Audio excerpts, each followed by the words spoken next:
Welcome back to the channel. In today's video, I'm going to show you guys how to activate holiday mode on the Waze app. So you just want to make sure that you have Waze fully updated first. So just head over to your app store, search for Waze, and just make sure it says open here and not update. If it needs an update, just go ahead and update it, and then I'll show you guys how to set up the holiday mode on the application. So once you've updated your application, or checked it at least, you just open up Waze, then just go to the bottom where it says My Waze to open up your menu, and it will show your account name and stuff like that there. And then right here, you see Drive with Santa, activate holiday mode. You can go ahead and click on that.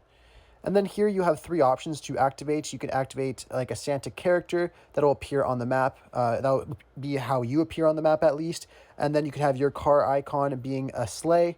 And then you could have Santa guide you on the road. So I guess it's some kind of Santa voice or something like that. But you guys can decide what you would like on here. So if you would like to turn on everything, you go ahead and turn everything on. Click done. And then you'll notice on your map that you will have those features. And as you see up in the top corner where you have your display photo, it'll show a picture of Santa there as well. Anyhow, I really hope I was able to help you guys out with showing you guys how to activate holiday mode on Waze. If this video helped you, be sure to leave a like on it and subscribe for more. Thanks for watching.